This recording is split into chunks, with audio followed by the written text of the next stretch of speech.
From the Times and the Sunday Times, this is The Story. I'm Manveen Rana. After 7 failed attempts to become an MP, for Nigel Farage, it was 8th time lucky as he stood for Parliament at the last general election. I promise that I will do my absolute best as a Member of Parliament to put Clacton on the map.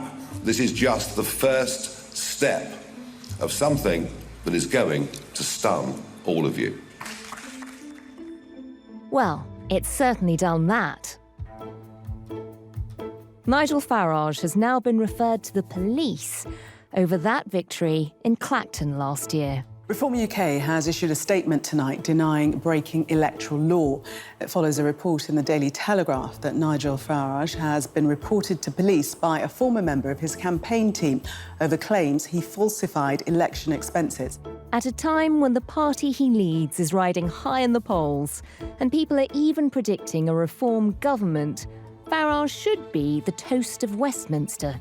Instead, he and the leadership of Reform seem to be engaged in a daily game of whack-a-mole as a string of scandals threatens to derail the party. It was a fall from grace for the former MEP, Nathan Gill. A phone seizure and home search revealed he was taking bribes as part of a pro-Russian influence campaign. 4 Reform councillors have lost the whip following evidence they brought the party into disrepute. Those of us who suffered his verbal abuse at school, and that, by the way, is not just anti-Semitic verbal abuse. It was towards Asian kids, black British kids. I felt so embittered, enraged by the denials. Have I said things 50 years ago, banter in a playground, that you could interpret in the modern light of day in some sort of way? Yes. Because you did say stuff to these people then? I've never directly racially abused anybody, no.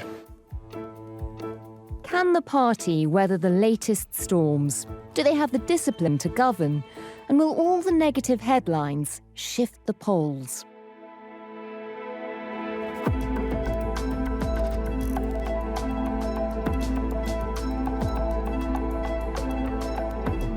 The Story today. In need of reform, Farage's mounting scandals.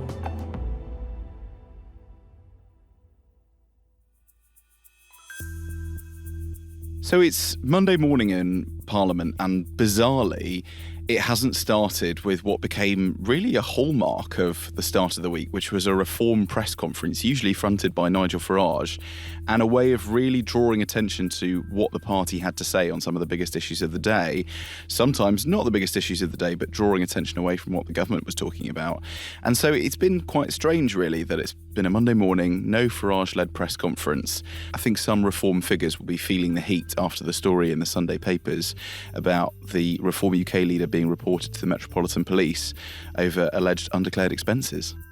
That's Aubrey Allegretti, chief political correspondent at The Times, talking to us from Parliament. And Aubrey, it does feel like the party has been dogged by scandal in recent weeks. This isn't a one-off. Just talk us through this latest scandal that arrived this weekend. Why are the police getting involved? So Nigel Farage, obviously, last year became MP for Clacton with a majority of about 8,500. It was his 8th time of trying, and you'd think that this would be somebody relatively well acquainted with the rules around election expenses, campaign spending, and electoral law. So it's now emerged that Richard Everett, who was a member of Farage's campaign team, has claimed that the Reform UK leader failed to register all his election expenses. Now, he's obtained copies of the electoral returns, which cover about £20,000 worth of expenses. In the Clacton constituency, where Nigel Farage was campaigning, that was about £300, £400 below the limit available to candidates at a sort of seat level. And Mr Everett claimed that there were undeclared expenses amounting to up to £9,000. Those included the loan of vans fitted with Reform advertising boards, the hire of an armoured vehicle, and then other things like banners, signs, T-shirts. And Mr Everett has basically gone through the expenses claims submitted to the Electoral Commission and said, I was there very much in charge of this process. There are some things omitted from these returns. Just for context, £9,000, as you've just pointed out, is almost a third of the spending that they would have done in that area. Is that against electoral law? Is it the omission that they didn't state they'd spent that money, or is it that they've gone over the limit? Well, it would be both, really, because election law requires people to submit full and accurate expenses. That £9,000 would be a really significant number and would certainly potentially put him in breach of electoral law. Now, the person that's reported him obviously seems like a source we should treat with some credibility, given he worked very closely with Nigel Farage. It's not clear whether there's any motive that might mean that this would be submitted vexatiously. And he suggested that there are photos of various campaign materials purchased by the party and expense receipts that he has access to that have been submitted to the Metropolitan Police. What do we know about this whistleblower? He was one of Nigel Farage's senior campaign team, and he was actually part of a group of Conservative councillors who defected to Reform in the run-up to the general election last July. He served as sub-agent on the campaign, and his role included the monitoring of election expenses and personally escorting Nigel Farage around the constituency during the campaign. Now, it has to be said that Reform categorically denies the claims presented by Mr. Everett and actually says that he was expelled several months ago. They call him a disgruntled former councillor, and they make allegations about his personal conduct, which he also denies. And how seriously does the police take claims like this? I mean, do they tend to enforce electoral law in cases like this? So there is a statute of limitations that normally applies. Effectively, you have a 12-month limit for potential prosecutions. However, in certain cases, the Crown Prosecution Service and the police forces can apply for an extension to that deadline. It is something that we have heard in the past before. Craig McKinley, who was the then Tory MP, who was challenged by Nigel Farage on one of his previous forays at joining Parliament, was also the subject of accusations of breaching campaign spending. That was later found not to be the case, but it can take months or even years for the police to dig into these things.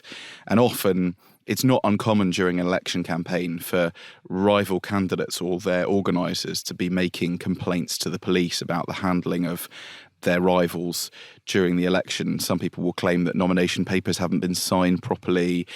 And so this case of a breach of campaign spending limits is potentially not unusual because it's criticism that's levied somewhat frequently during the election campaign. But obviously, given Nigel Farage's prominence, the fact that he's run for Parliament 8 times and should know the law on this, I think it will be the subject of particular scrutiny.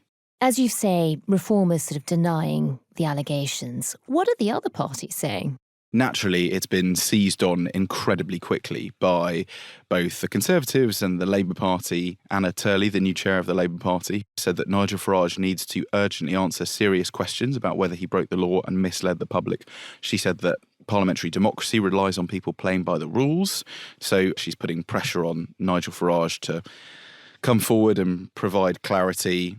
And Kevin Hollingrake, the chairman of the Conservative parties, also said that all parties have an obligation to play by the rules and ensure that our elections are free and fair. He's called for a full investigation by the Electoral Commission, which is effectively the elections watchdog, and the police to establish the facts. And Aubrey, this latest story comes at a time when Nigel Farage is still making headlines with a much older scandal, one that goes all the way back to his school days. Just bring us up to date on where that story's got to. Nigel Farage has come under particular scrutiny in the past fortnight after a story in The Guardian, which carried on-the-record quotes from school child friends and associates of Nigel Farage when he was at Dulwich College as a young teenager. One of them, who's now 61 and is Jewish, said that Farage repeatedly told him Hitler was right. What did Nigel Farage say to you when you were both at Dulwich College together? Well, he regularly would come up to me and say, Hitler was right. And he'd also come up to me and he'd go, gas them. Are you Jewish? Yes, I'm Jewish. And then after Nigel Farage was forced to confront those allegations, in some occasions stringently denying them, and in others seemingly not, but saying that he'd never meant to cause anybody any disrespect. The question is, did you ever racially abuse fellow pupils in school? No. You've caveated it with a hurtful way. Not with intent. What do you mean not with intent? I don't understand what you mean by not with intent. What does that mean? You wouldn't do. But what does that mean? No. No what? No, I have never directly really tried to go and hurt anybody. Have I said things 50 years ago, banter in a playground, that you could interpret in the modern light of day in some sort of way? Yes. But isn't it funny? Okay, so you did say stuff to these people, then?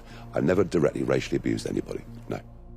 He then faced further accusations from other school child associates of his who said that Farage told him when they were 17, that's the way back to Africa, when he was obviously much younger and new to the school.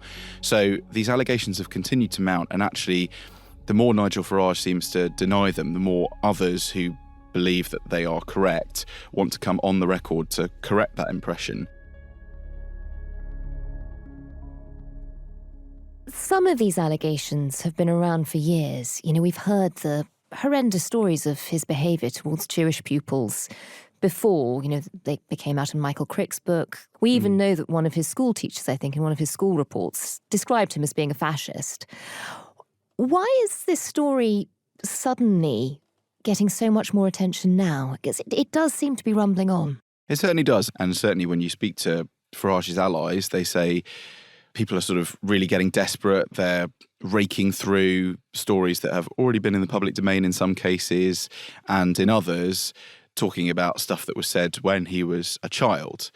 And so they think this will sort of blow over, it will be seen as a smear attack on him, that Farage's and Reform's personal poll ratings are still the highest, and that going into next May's elections in Scotland, Wales and councils across England, that voters will reject the sort of character assassination as they see it.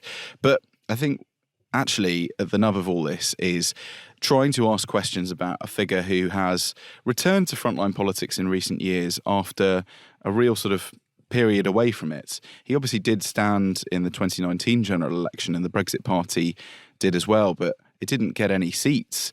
And at the time, up against Boris Johnson, it was slightly sort of dismissed. Farage was struggling to find his voice and be taken terribly seriously by the national political class. And I think now there feels like a real sense that Farage is genuinely on the cusp of power. Reform should be in contention for winning in Wales, where there are going to be national elections to the Senedd next May. We don't yet know which parliamentary candidates are going to stand there, and a huge amount about what Reform in power would look like. And so it all comes down and hinges on the personality and leadership of one man, which is Nigel Farage, which is why I think these questions about personality are so important. And it does feel like more and more people have come out with allegations about his school days than ever before. Do you think one of the reasons this is rumbling on is because he still doesn't seem to be able to apologise for his behaviour back then? You know, whether it's allegations of anti-Semitism or racism, there isn't a clean apology around this stuff. No, there certainly isn't. I mean, I suppose on the one hand you could say, well, he doesn't feel the need to apologise for things that he denies saying. But then it is strange to journalists when you ask a direct question that he sometimes doesn't deny some of the allegations that have been put to him. He was asked on one occasion whether he'd ever racially abused fellow pupils by ITV, and he said, no, I have never directly really tried to go and hurt anybody, and said that he would never hurt anyone with intent. And that really suggests that maybe the intent as described by these people was wrong, but he doesn't seem to be denying some of the allegations in terms of what was actually said. Now, maybe some of this can be sort of brushed off as schoolboy banter or indeed schoolboy ignorance. Which is exactly what some senior aides have called it, playground banter, but I'm not sure that's helpful.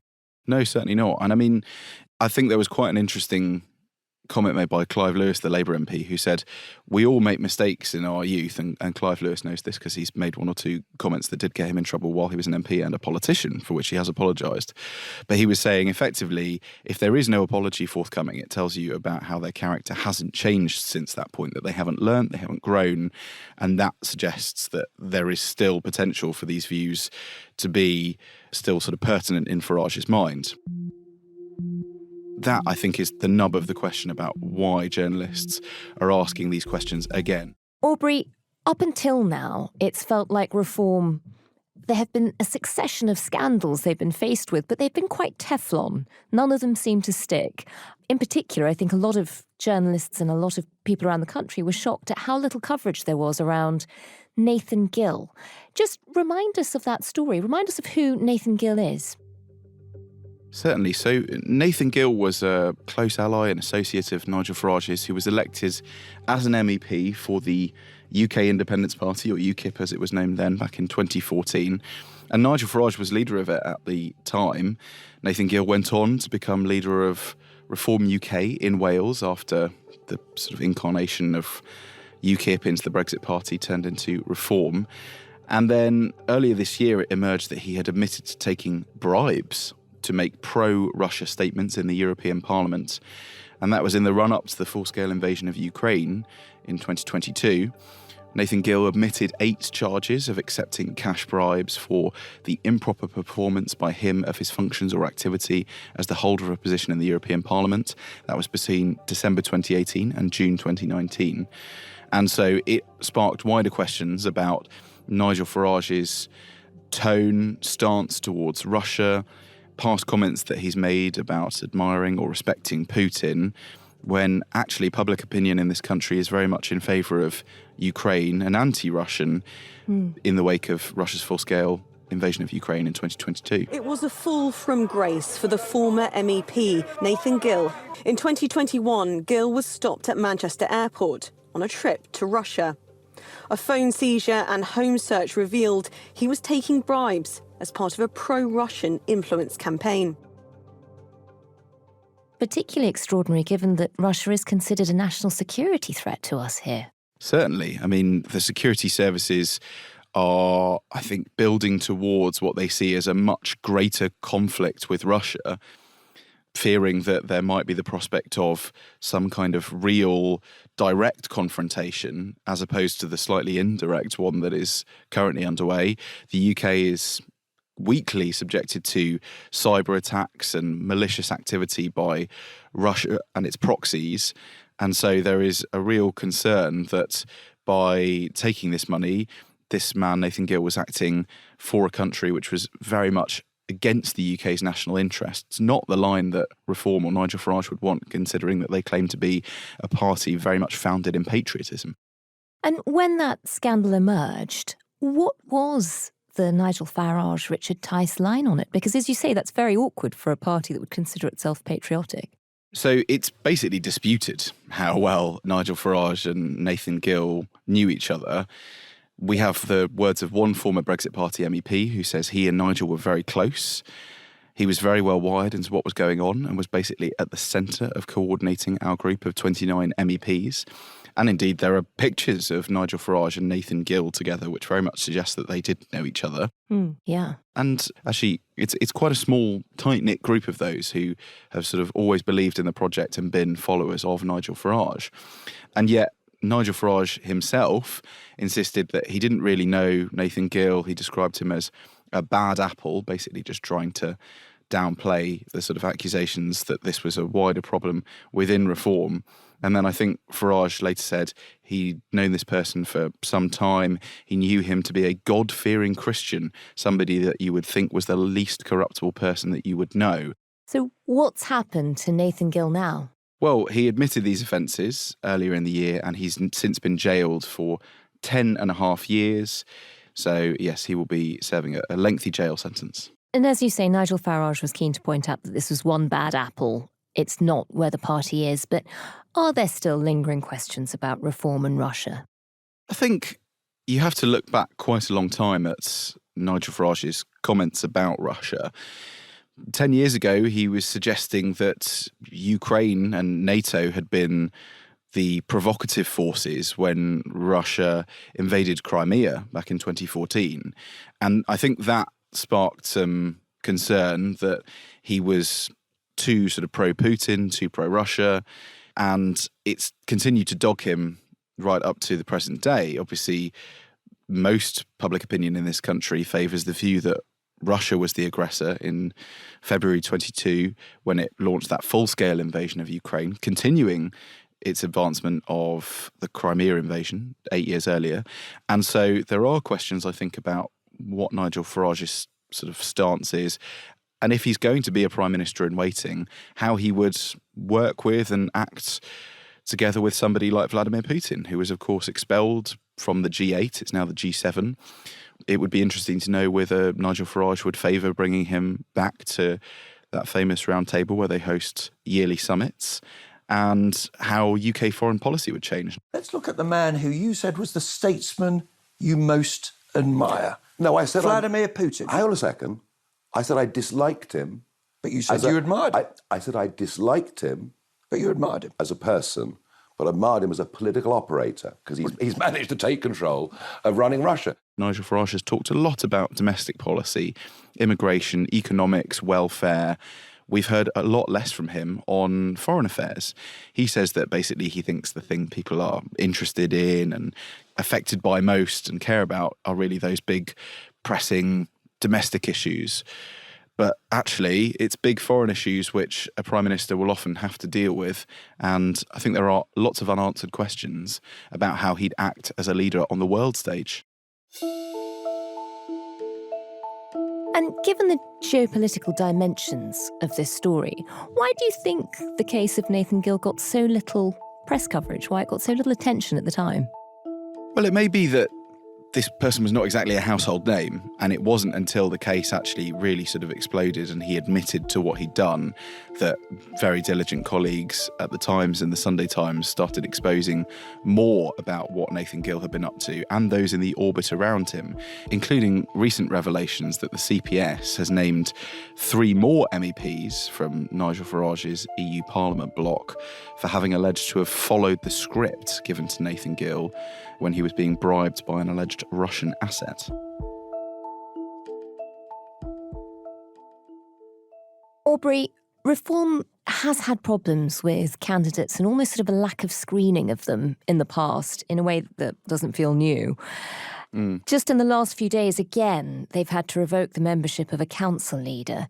Yes, this is the latest story involving Ian Cooper, who's the leader of Staffordshire County Council. He had made a number of alleged racist posts on an account on X, formerly known as Twitter. And these included directing criticism at David Lammy, which said no foreign national or first-generation migrant should be allowed to sit in Parliament. They were exposed by the campaign group Hope Not Hate, and he was later expelled from Reform UK for making these comments allegedly on social media. Doesn't that sort of become a bit of a problem for them? If on the one hand they're trying to clean up the party, do a bit more screening, and actually expel people for racist comments, on the other hand they're calling it playground banter when it's Nigel Farage involved. Does that become quite difficult for them to defend? Is it quite hard to have a consistent line on it? It is, and actually, I was speaking to a colleague at a different news organisation who went to Nigel Farage's press conference last week where he faced some of the most intense questioning about those comments he's alleged to have made when he was a teenager, and they said it was the angriest they'd ever seen him. It was when he really went off on a rant about the BBC and effectively said, well, the state broadcaster was playing the minstrel show and other content that would now be described as racist. The double standards and hypocrisy of the BBC are absolutely astonishing. At the time I was alleged to have made these remarks, one of your most popular weekly shows was the Black and White Minstrels, right? The BBC were very happy to use blackface. The inference seemed to be from that, it was perfectly acceptable in society to do at the time. So why is the BBC as an institution trying to call me out for, I suppose he's saying, making comments that actually he denies making? But it does pose a difficulty for him because ultimately Nigel Farage is the figurehead upon whom all of Reform UK rests. They are starting to try and empower some people around him. Zia Youssef, and potentially, I suppose you could say Richard Tice, who's the deputy leader, former leader. And there are, of course, questions about whether or not Reform UK could woo somebody like Robert Jenrick, who would be a sort of big heavyweight figure, served as a cabinet minister in the past, including in the Home Office. So there are lots of people that Reform are trying to sort of start to introduce as the next generation of talent. But ultimately, it all rests on Nigel Farage. That's why there is such a staunch attempt to defend him at all costs. Without him, there's not much of a party. I think that's right so far. And actually, I mean, it's acknowledged and admitted by senior reform figures as well, who liken it to an organisation taking out key man insurance on their CEO. They can't do their job without the sort of big figure personality, talent, if you like, at the top. But that does all mean that it's kind of built on a house of cards, and that if there were to be anything done to Nigel Farage that would potentially mean he decided he'd had enough, he wanted to step away from frontline politics, didn't actually fancy becoming Prime Minister, and with all of the sort of role responsibility and difficulties it would entail, or, God forbid, was something to happen to him, then actually reform would potentially be washed away very quickly, because he is such a fantastic sort of media performer. He really kind of connects with voters. Those talents are quite unique to him.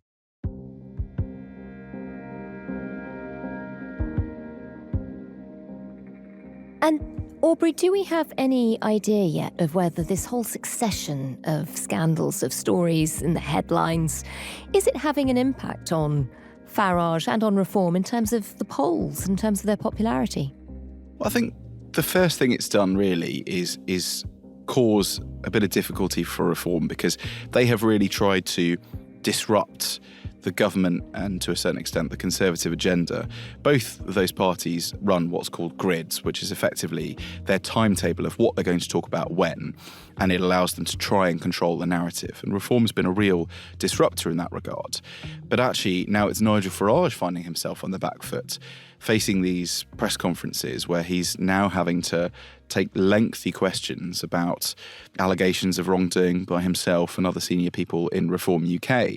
It's probably a little bit too early to tell what the influence is on the polls, because Reform's popularity is still relatively new. I think in most people's minds, the party has been riding high since the general election last year. But actually, they only really started leading in the opinion polls in April, just in the run-up to the last set of local elections. So we're still sort of witnessing just how far the rise can go. And if you look at the poll of polls, the sort of average for UK opinion polls, it does suggest that they've peaked at around 30%. There's been a very small dip, suggesting that they've kind of dipped into the high 20s, but it's still far too early to tell, A, why that is, and B, whether it's a long-term trend. Is that the danger of these scandals? Does it make them less palatable to the main part of the right wing in this country? Does it make it harder for the Tories to get into bed with them? Does it make it harder for some people who'd like to vote for them to still go ahead and do that? Certainly, I think it's natural in between general election periods for voters to want to voice their dissatisfaction. But there is a trade-off with disruptors, which is that they sort of move fast and break things. And some people see the benefits of that, but they choose to forget about or not look at the downsides as well, which include sometimes making mistakes, sometimes overpromising on things that can't be delivered. And so the more voters are confronted with the reality of Reform, the more they get to see what it would look like in action. And there is actually a sort of split in Reform, really, between those who would like the party to do really well in next year's local elections and in places like Wales, where they think it could genuinely be on the cusp of power, because they think that it has a chance to start proving itself and really turning momentum into power and action. But on the other hand, you have people who worry that it's too soon for the party, that it's still experiencing a lot of what you could kindly call growing pains, and that actually they risk kind of peaking too early in the electoral cycle, voters potentially being put off by things like Reform UK councils promising not to raise council tax and massive spending cuts before, in large cases, admitting that they can't do either of those things. And so there are questions about how well the party will fare next year in terms of its further performance in the minds of voters who will be looking at it and saying, do we want disruptors actually? Or did we just want to sort of get our frustration out in a different way? And it's a problem you see almost mirrored on the other side of the political spectrum, which is that the Lib Dems used to be the natural inheritors of the another or third-party option for people to be able to voice their dissatisfaction mid-election cycle. But the reality is they've absolutely flatlined. They haven't seen much growth in the opinion polls. And I'm detecting increasingly a frustration and a nervousness from Lib Dem MPs that they're really failing to capitalise under the leader, Ed Davey, on the widespread dissatisfaction with the Labour Party, which is instead being hoovered up by the Greens, who have seen their poll ratings nearly double since the new leader, Zach Polanski, took over. I think Zach Polanski himself described himself as an eco-populist. So it will be interesting to see how the rise of populists during this parliament changes the closer we get to the next general election in 2029. And people's minds are starting to be more focused on what those parties in power would look like, rather than just shouting from the sidelines.